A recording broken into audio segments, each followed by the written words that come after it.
Buenas tardes, compañeros y compañeras. El día de hoy mi grupo les va a presentar el caso del bosque protector Los Cedros. A continuación, mi introducción y contexto. Y antes de pensar con la introducción y contexto, algo que me gustaría recalcar es que nuestro país es uno de los pioneros en reconocer los derechos de la naturaleza en su constitución.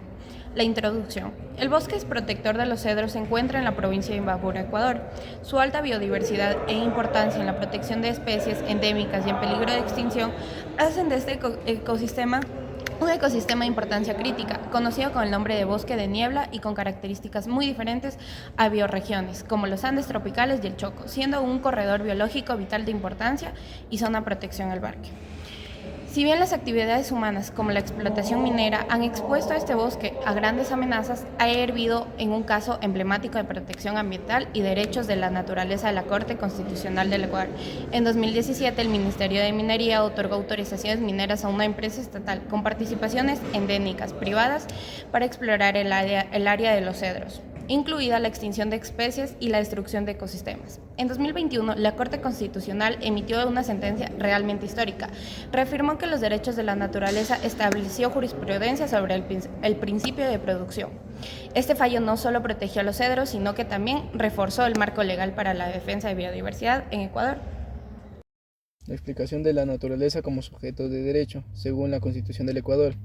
¿Qué derechos tiene? Y al menos tres semejanzas y tres diferencias con otros sujetos de derecho. La Declaración de los Derechos de la Naturaleza, en este caso, desafía la suposición antropocéntrica en la que se concibe a la naturaleza únicamente como un recurso a ser explotado. Al otorgar los derechos a la naturaleza se crea un marco legal en el que se promueve la protección y conservación de estos intereses en el futuro. Algunos de los derechos específicos concebidos en este caso son los siguientes, como el derecho a existir y derecho a mantener la biodiversidad, practicando el desarrollo y mantener la posibilidad de restablecimiento y regeneración de tantos procesos cíclicos. El tribunal específicamente determina que algunos conceden al derecho a no ser degradados por las actividades humanas como la minería. Los derechos de ellos estaban siendo violados por las concesiones mineras que amenazaban la naturaleza y los ecosistemas. Las semejanzas son el reconocimiento de derechos como el derecho a su existencia. La protección de derechos es otra semejanza porque tiene mecanismos para proteger sus derechos y la responsabilidad social que les garantiza el respeto y el cuidado de estos sujetos. Por otra parte, sus diferencias son que la naturaleza tiene falta de obligaciones, ya que su estatuto protege más, no le da obligaciones, también que cuenta con derechos específicos, los cuales pueden ser el cuidado de sus ciclos vitales, los que no se aplican a otros sujetos de derecho. Y por último, se diferencia en que la naturaleza no puede actuar por sí misma ni defender sus derechos, por los que necesita representantes en este aspecto. Contestando a la siguiente pregunta, tenemos los argumentos de la Corte Constitucional en los casos seleccionados sobre por qué y cómo la naturaleza debe ser reconocida como sujeto de derecho. Características y particularidades. En el documento se prohíbe cualquier actividad de extracción dentro del bosque protector Los Cedros, anulando todos los permisos otorgados previamente en términos de permisos ambientales. Este es un gran precedente legal para protecciones de otras áreas silvestres en Ecuador y no solo interconexiones con los derechos humanos. Los jueces enfatizaron que los derechos naturales parlamentarios se entrelazan con los derechos humanos. La reducción del medio ambiente ya influye directamente en el derecho a un entorno sano y un recurso del agua. Todo esto subraya lo esencial que es proteger los propios ecosistemas para salvaguardar el bienestar humano. En general, este caso se considera un hito en la legislación del ambiente global, estableciendo un marco donde los ecosistemas son considerados sujetos con sus propios derechos, no solo objetos de regulación que tienen un gran impacto en el desarrollo del derecho ambiental. Comparación con otras jurisdicciones de derecho natural. En la Constitución del Ecuador del 2008 se dio un paso único a nivel mundial de reconocer la naturaleza como sujetos de derecho.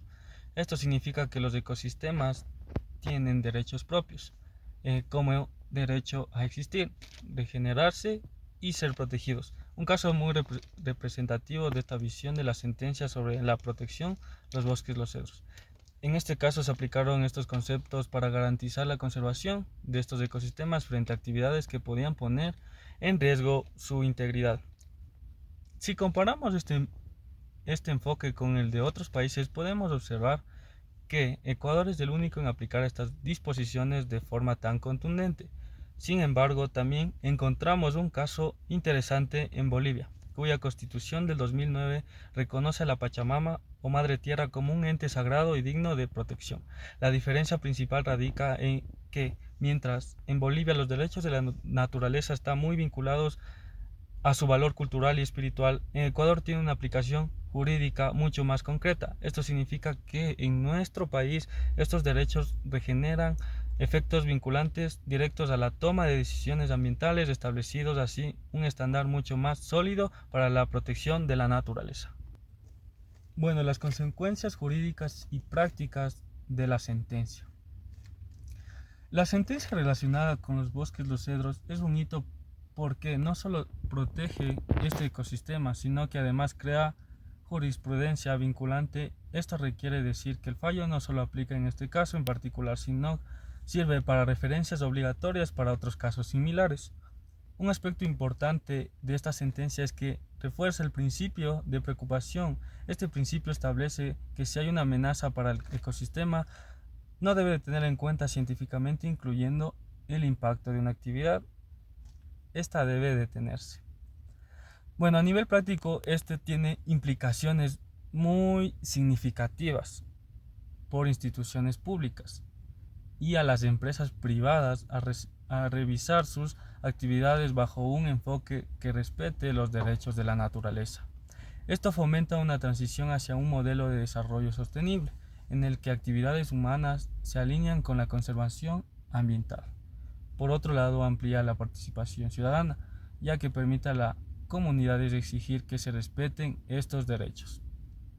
En conjunto, todo posiciona a Ecuador como un referente global en materia de protección ambiental y muestra cómo una disposición constitucional puede traducirse en acciones concretas para proteger nuestro entorno natural.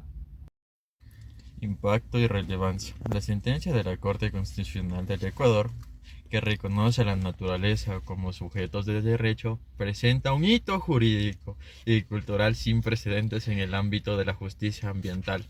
Este reconocimiento no solo destaca el valor intrínseco de la naturaleza, sino que también su importancia y el bienestar humano. Al establecer que los ecosistemas, las especies, los ciclos naturales deben ser protegidos, en este enfoque resalta que los estados y sociedades tienen una responsabilidad ética y legal de salvaguardar el medio ambiente, guiados por principios como la precaución. Además, esta decisión subraya la conexión esencial entre la protección de la naturaleza y la continuidad de la vida humana, proponiendo un modelo de coexistencia pacífica y sostenible en el entorno natural. La